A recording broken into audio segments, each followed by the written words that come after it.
Lynn Margulis, licenciada en Ciencias por la Universidad de Chicago, máster de la Universidad de Wisconsin y doctora por la Universidad de California, es miembro de la Academia Nacional de Ciencias de los Estados Unidos desde 1883 y de la Academia Rusa de Ciencias. En 2008 recibió la medalla de Darwin-Walser.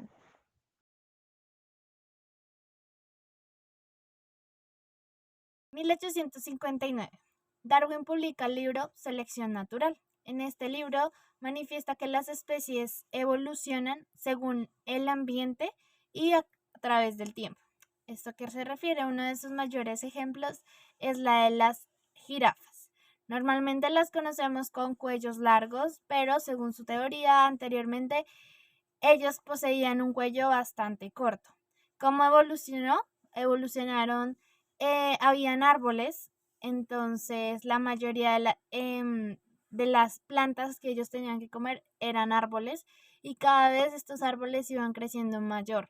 Entonces ellos tenían que alcanzar, entonces según ellos estiraban más el cuello y podían comer. Los que no podían, no se adaptaban a este ecosistema, pues obviamente morían. Entonces aquí entra la cuestión entre la especie más fuerte es la que va a sobrevivir. La especie que más se adapte al ecosistema o ambiente, más va a poder sobrevivir.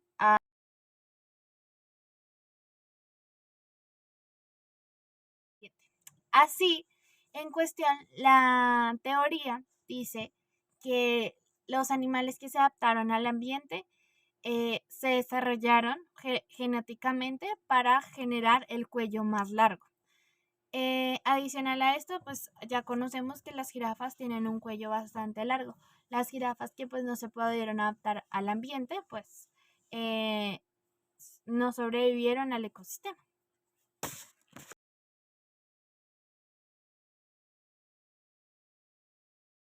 En 1892 se descubre el cloroplasto, que tiene similitud con las bacterias.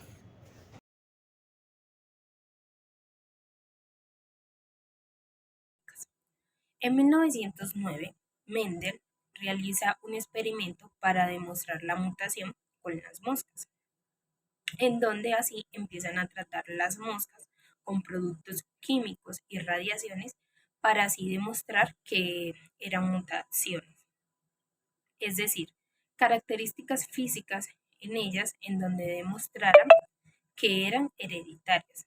Él encontró moscas de ojos blancos entre las moscas de color rojo, que eran las más normales. Con esto, Mendel llegó a la conclusión en que la mutación representa lo que es la vida. La evolución se daba por la asociación entre distintas especies y esto lo maneja más que todo mediante la alternativa popular del Imperio Ruso en Alemania. Entonces aquí Kropotkin era un naturalista excepcional con grandes teorías del anarquismo. Aquí él dice que la simbiosis entre distintas especies es un mecanismo importante desde el punto evolutivo. Aquí también se dice que la simbiosis que vemos en la naturaleza era un ejemplo claro para tener sociedades mucho más armoniosas, que estuvieran compartiendo entre sí, que no estuvieran compitiendo entre sí, sino que además cooperaran. O sea, En 1910, Mary Minkowski encuentra la unión de dos plasmas mediante el proceso de la endosimbiosis.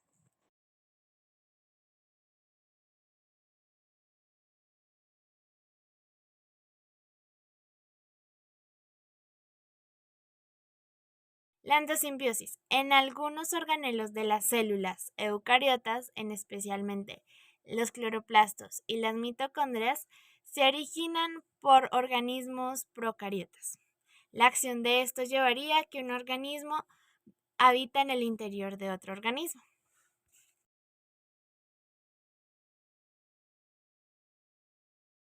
Lynn Margulis describe la conformación de células eucariotas como el proceso de incorporación simbiótico de bacterias o microorganismos procariotos. Las células eucariotas. En los ambientes se encuentran los microorganismos arqueobacterias, los cuales no cuentan con núcleo, pero al parecer sí cuentan con nucleolo.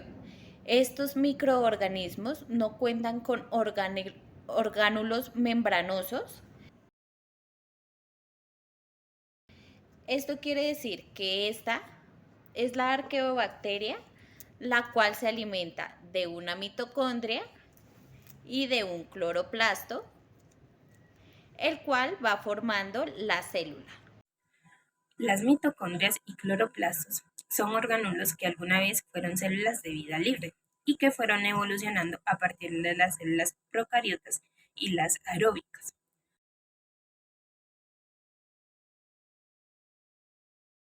Los cloroplastos evolucionaron mediante las células procarióticas y fotosintéticas.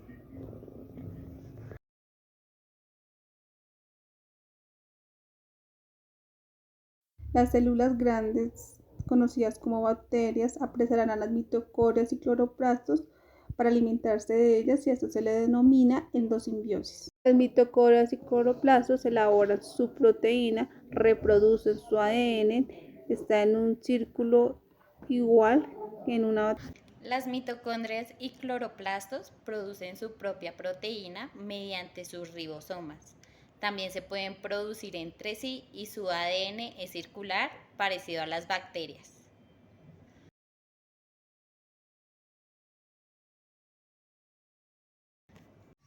Las mitocondrias se dice que tienen aspectos de células procariotas, ya que la mitocondria cuenta con una membrana externa, una membrana media, una membrana interna, su ADN y sus ribosomas.